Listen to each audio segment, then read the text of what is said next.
It's 1967. A full-size American sedan pulls up to a quiet stretch of asphalt. No flashy stripes, no aggressive hood scoop, just a clean, understated body, and a badge that says Buick.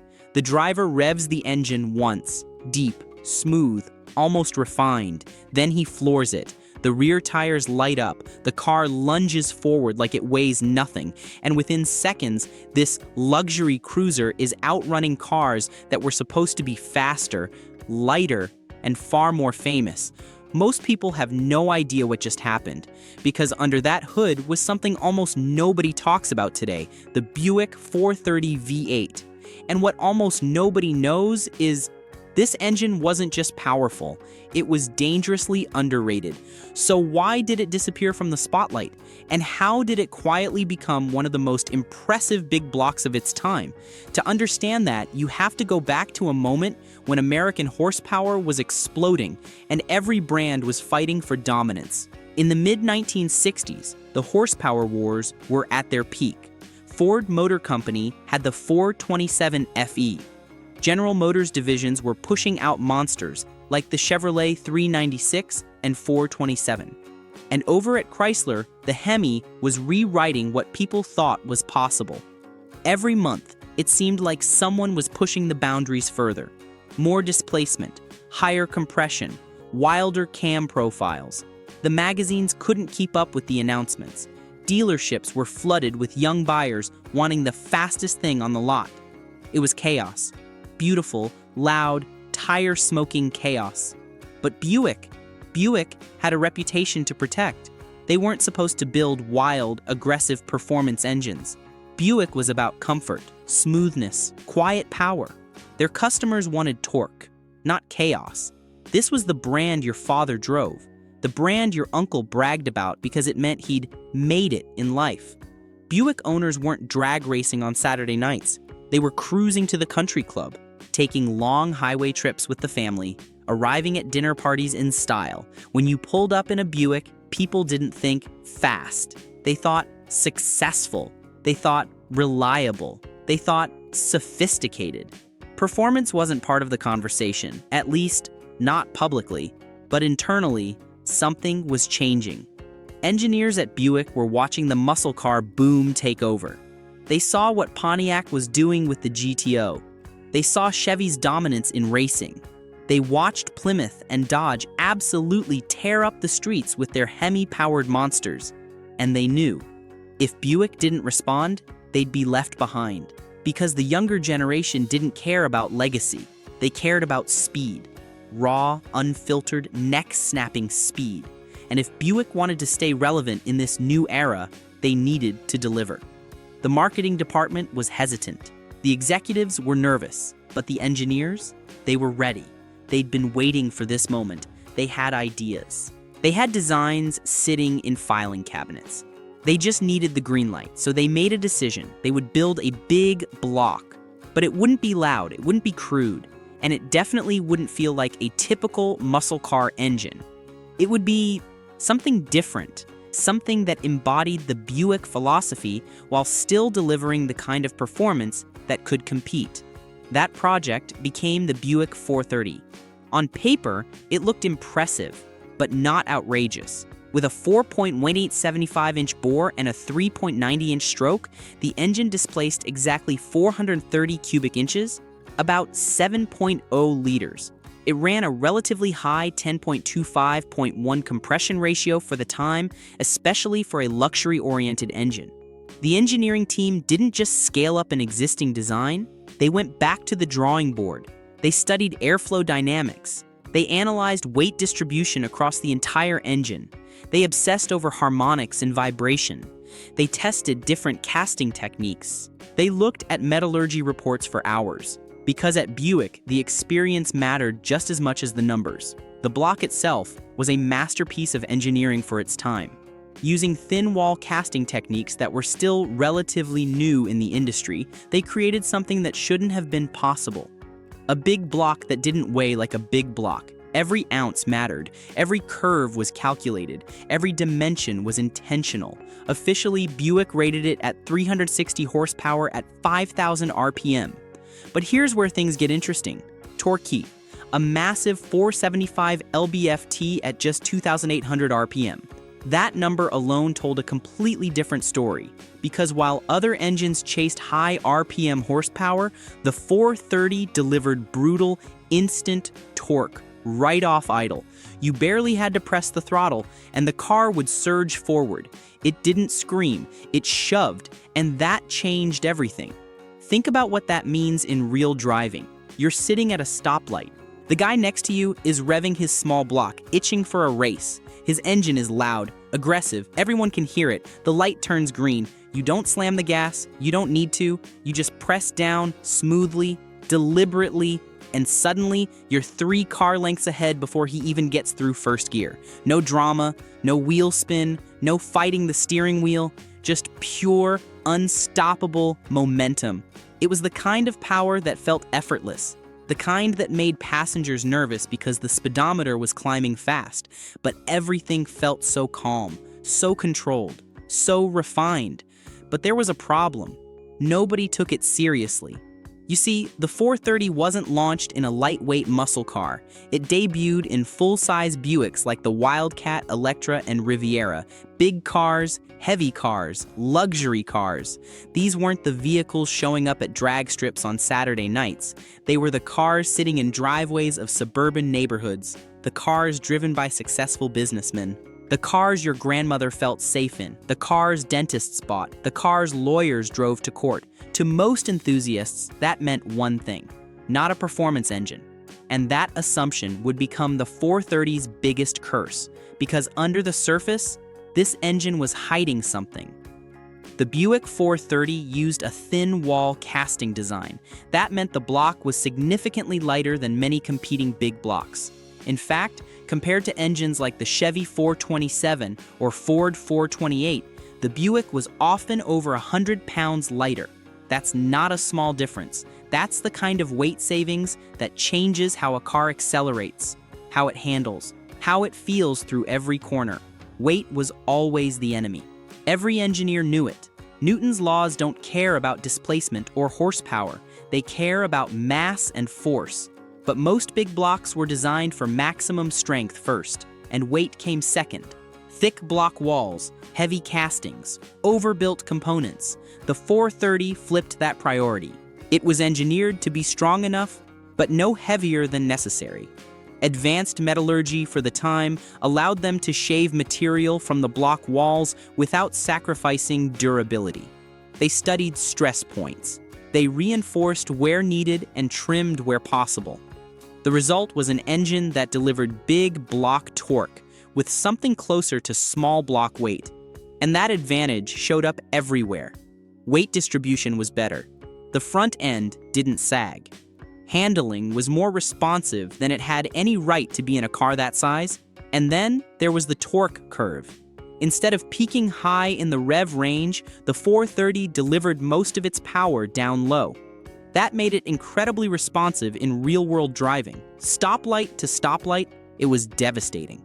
And then people started testing it.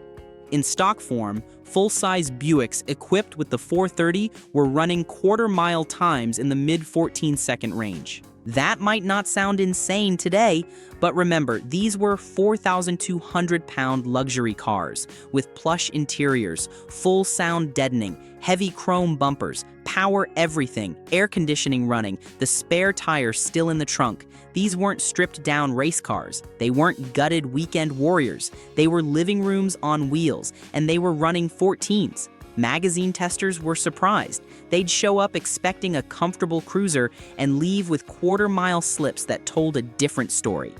Comments in road tests started to change. Words like surprisingly quick and unexpectedly potent began appearing in print. With minor modifications, better tires, improved exhaust, a little tuning. They were dipping into the high 13s, quietly, effortlessly. Word started to spread in small circles. Mechanics whispered about it at diners after closing time. A few hot rodders began paying attention at swap meets. The guys who really understood engines, the ones who looked past the badges and marketing, they knew something special was happening. But there was still a problem. The engine wasn't being pushed to its limits. Buick was playing it safe. They were keeping it comfortable. They were protecting the brand image. And then came 1967. Buick introduced the Grand Sport 400 and later began experimenting with putting bigger engines into smaller platforms. The culture was shifting inside the company. Younger engineers were getting more influence. The success of the GTO couldn't be ignored anymore. Buick needed to compete directly, not just hint at performance. Enthusiasts started swapping the 430 into lighter A-body cars, and that's when things got serious. Suddenly, that massive torque had less weight to move. Cars equipped with the 430 in lighter configurations were running low 13s, even high 12s with aggressive tuning, at over 100 mph in the quarter mile. Now, it was competing directly with the big names. A Buick-powered Skylark running door-to-door with a Chevelle SS454. A modified Wildcat keeping pace with a Roadrunner. A Riviera smoking a Galaxy 500. These weren't supposed to happen. These weren't part of the script. But they were happening, more and more often. But the real shock wasn't just performance. It was how it delivered it. Drivers described the 430 as smooth, almost too smooth. There was no drama, no violent shaking, no sense that the car was barely holding together under the stress, just a steady, relentless push that didn't stop. One mechanic reportedly said, "It feels like the engine doesn't care how fast you're going, it just keeps pulling." There was no fight, no wrestling the wheel, no sense that you were on the edge of losing control. The 430 just delivered power in a way that felt civilized, even when you were doing things that definitely weren't. You could run a 13-second quarter mile and arrive at the finish line with your coffee still in the cup holder. Your passenger wouldn't even know you were racing until they looked at the speedometer. But then, the limits started to show. At higher RPMs, the 430 wasn't as happy as some of its rivals. The cylinder heads, while efficient for low-end torque, didn't flow as well at high speeds. The ports were designed for velocity at lower RPM, not maximum volume at the top end. The intake and exhaust design favored smooth delivery over maximum airflow. The valve train wasn't designed for sustained high RPM operation. Push it past 5,500 RPM and things got unstable. Valve float started to become an issue. The power curve flattened. The engine didn't respond the same way. It protested.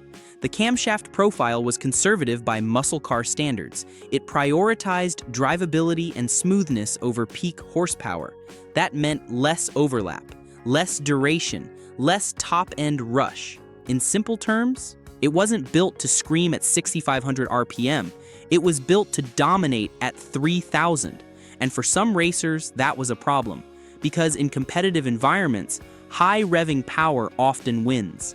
The engine that can hold peak power longer, that can shift at higher RPMs, that can extract every last bit of airflow through the heads. That's the engine that crosses the finish line first.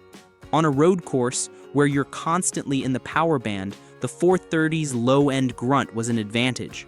But on a drag strip where you need to hold wide-open throttle through the gears, the high RPM limitations hurt. So while the 430 was brutally effective on the street, it didn't get the same racing spotlight as engines like the HEMI or Ford's 427. And that meant less attention, less glory, less recognition in the magazines, less respect from the performance crowd, less mythology. But Buick wasn't done, because what they learned from the 430 would lead to something even more extreme. In 1969, they introduced the 455, a direct evolution, bigger bore, longer stroke, even more torque. They took everything that worked about the 430 and amplified it. They addressed some of the breathing issues. They strengthened the bottom end even further. They refined the casting process. They improved the oiling system. They learned from 3 years of real-world testing. The 455 would go on to become legendary in its own right, powering some of the most iconic Buicks ever built. The Grand Sport, the GSX, the Stage 1 variants that could embarrass Corvettes. It eventually overshadowed the 430 almost completely. And just like that, the 430 started to fade.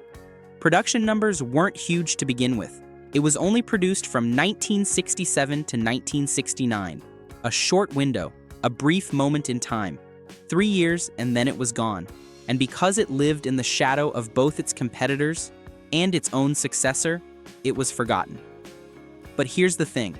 Engines don't just disappear because they're bad, they disappear because they're misunderstood. And the Buick 430 was deeply misunderstood. Because if you look at the numbers, really look at them, a lightweight big block, nearly 500 lb-ft of torque, strong mid-range performance, smooth delivery, reliable design, solid engineering fundamentals. This was an engine that could dominate the street. It just didn't shout about it.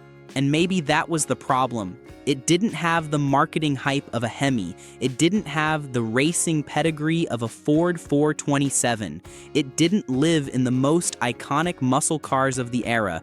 Buick didn't plaster it across magazine covers. They didn't sponsor drag racing teams with factory support. They didn't create mythology around it with special editions and wild paint schemes. They didn't hire famous drivers to promote it, because that wasn't the Buick way. They believed the product should speak for itself. But in the muscle car era, silence was deadly. You needed noise, you needed presence, you needed legend, you needed stories, and the 430 had none of that. But in the real world, from a dig, from a roll, from everyday driving conditions, the 430 was a monster, and today, enthusiasts are starting to realize it. Restored Buicks with original 430 engines are gaining attention at car shows. Builders are revisiting the platform, improving airflow, modernizing components, and unlocking performance that was always there, just waiting. Modern cam profiles, better flowing cylinder heads, improved intake manifolds, electronic ignition systems, tubular exhaust headers, better carburation, modern valve train components. Because once you fix the breathing limitations, once you let that engine rev a little higher, it transforms. What was once a quiet powerhouse becomes something much more aggressive, something that finally gets the recognition it deserved.